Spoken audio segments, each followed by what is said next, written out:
Hello everyone, welcome back to new video.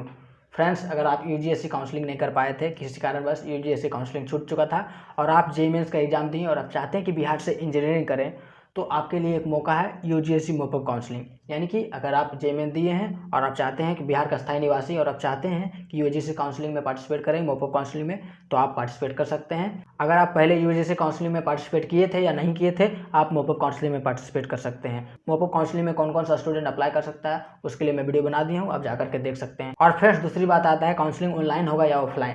तो देखिए, registration online होगा, रैंक कार्ड भी ऑनलाइन आएगा। उसके बाद ऑफलाइन काउंसलिंग होगा पटना IS1 पटना में। तो जैसे ही कोई अपडेट आएगा मैं बता दूंगा। अगर आप चैनल पर नए तो चैनल को सब्सक्राइब करके बेल आइकन प्रेस कर लीजिए, ताकि यूजीएससी मोपअप काउंसलिंग से रिलेटेड हर एक इन्फॉर्मेशन आपको मिल सके।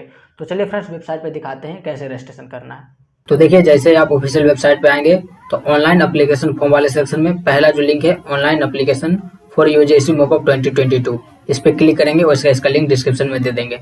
तो देखिए, इसको ओपन करने के बाद जैसे ही नेक्स्ट पेज पर रिडायरेक्ट करेगा तो देखिए यूजीएससी मोपअप 2022 उसका इम्पोर्टेंट डेट दिया गया है और उसके बाद यहाँ न्यू रजिस्ट्रेशन का भी ऑप्शन दिया गया है। जो विलिंगनेस करना चाहते हैं उसको लॉगिन करना होगा और जो अभी तक रजिस्ट्रेशन नहीं किए हैं उनको न्यू रजिस्ट्रेशन करना होगा। उसके बाद देखिए, प्रोस्पेक्टस पढ़ सकते हैं। तो सबसे पहले क्या करना होगा, रजिस्ट्रेशन करना होगा। रजिस्ट्रेशन करने के बाद वेरीफाई करना होगा। वेरीफाई करने के बाद लॉगिन करना होगा। उसके बाद फोटो और डॉक्यूमेंट अपलोड करने के बाद पेमेंट और एप्लीकेशन प्रीव्यू करना होगा। तो चलिए, सब कुछ हम A to Z अच्छे से समझाएंगे। कहाँ पर स्टूडेंट गलती करते हैं जिनके कारण उनका एडमिशन नहीं हो पाता है, सब कुछ हम अच्छे से बताएंगे। उसके बाद देख लीजिए, फोटो 100 KB के अंदर होना चाहिए, सिग्नेचर भी 100 KB के अंदर होना चाहिए, आधार कार्ड का नंबर डालना होगा और बाकी ईमेल आईडी और फोन नंबर वेरीफाई करना होगा। तो चलिए सब कुछ दिखाते हैं। तो देखिए फ्रेंड्स, सबसे पहले क्या करना होगा, ऑफिशियल वेबसाइट आने के बाद यहाँ न्यू रजिस्ट्रेशन पे क्लिक करना होगा। तो देखिए, यहाँ रजिस्ट्रेशन शुरू करेंगे तो लिखा है enter your application number and click on verify button to proceed further. यानी कि सबसे पहले यहाँ एप्लीकेशन नंबर डालना है, जो आपका जेईई मेंस का एप्लीकेशन नंबर है, वो डालने के बाद वेरीफाई करना है। उसके बाद यहाँ मोबाइल नंबर डालना होगा।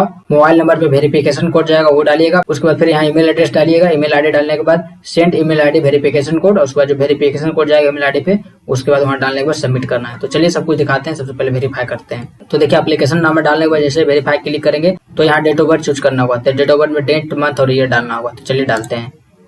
तो देखिए, यहाँ चूज कर लीजिएगा अपना डेट ऑफ बर्थ, जो भी आपके सर्टिफिकेट में डेट ऑफ बर्थ है।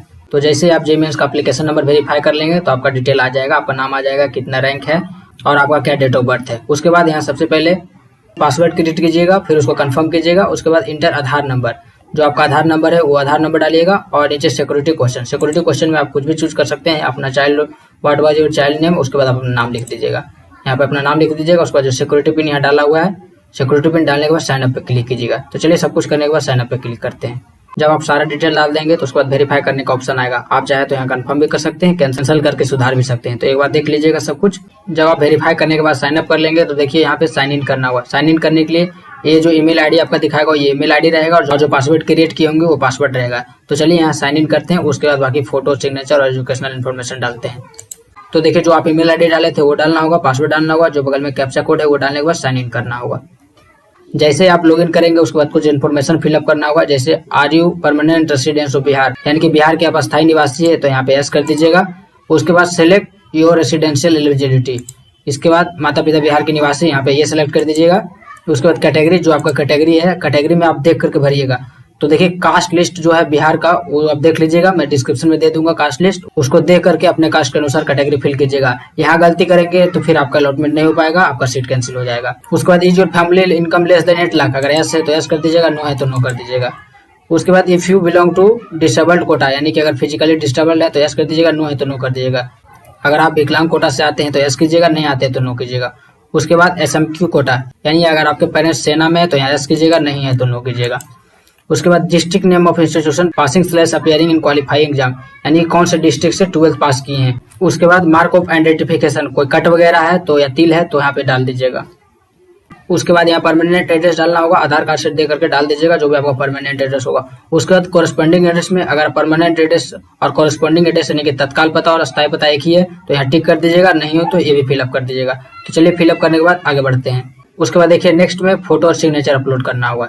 तो फ्रेंड्स, फोटो में आपको जो साइज दिया गया वही अपलोड करना है, उसी साइज में अपलोड करना है, और फोटो में जो साइज दिया गया उसी में अपलोड करना है। तो अगर आपके पास फोटो रिसाइज किया हुआ नहीं है, स्पेसिफिकेशन में नहीं है, तो मैं एक लिंक दे दिया हूँ, वहां से जाकर के रिसाइज कर सकते हैं।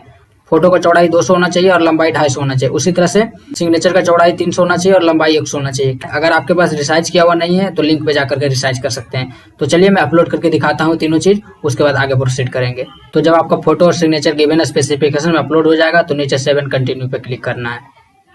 तो फ्रेंड्स कोशिश कीजिएगा जो जेएमएस में फोटो और सिग्नेचर डाले थे वही वाला हो। उसके बाद चलिए एजुकेशनल इन्फॉर्मेशन में डालेंगे। तो एजुकेशनल इन्फॉर्मेशन में स्कूल का नाम, कौन से बोर्ड से, सीबीएसई बोर्ड से है या फिर आईसीएसई बोर्ड से या फिर सेंट्रल बोर्ड से। उसके बाद पासिंग स्टेटस पास कर दीजिएगा यहाँ पे।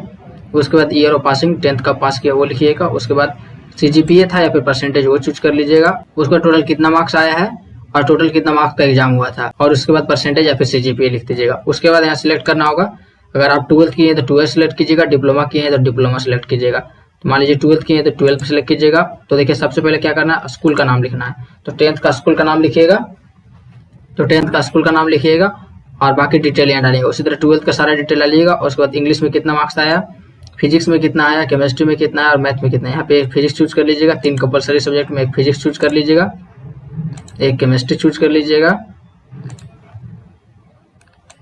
एक मैथ चूज कर लीजिएगा। तो देखिए अगर आप 150 का इंग्लिश लिए थे या टोटल मार्क्स में 150 कीजिएगा और बाकी फिजिक्स केमिस्ट्री मैथ में 100 कीजिएगा। और अगर आप 100 मार्क्स का इंग्लिश लिए थे तो 100 मार्क्स कीजिएगा। उसके बाद जितना आया वो इसमें डालिएगा। तो चलिए सब कुछ डालने के बाद सेव एंड कंटिन्यू करना है। उसके बाद आगे अपलोड करना है। सबमिट करने से पहले यहाँ टिक करना होगा। उसके बाद प्रोसीड टू पेमेंट करना होगा। उसके बाद पेमेंट करने के लिए आप क्रेडिट कार्ड यूज कर सकते हैं या फिर यूपीआई यूज कर सकते हैं। तो देखिए जनरल ओबीसी के लिए 1200 लगेगा और अगर आप कैटेगरी से हैं तो 700 रुपये लगेगा। तो चलिए यहाँ यूपीआई चूज करते हैं। उसके बाद पेमेंट करके दिखाते हैं पार्ट भी कैसे डाउनलोड करना है। तो जब आप पेमेंट कर लेंगे उसके बाद इस तरह का पेज पर रिडायरेक्ट करेगा। उसमें नेम ऑफ काउंसलिंग सब कुछ लिखा रहेगा। उसके बाद देखिए एप्लीकेशन फॉर्म हार्ड कॉपी, इसको डाउनलोड करना, यही पार्ट भी होता है। इसको काउंसलिंग के दौरान लेके भी जाना है। तो इस पर क्लिक करके डाउनलोड कर लीजिएगा।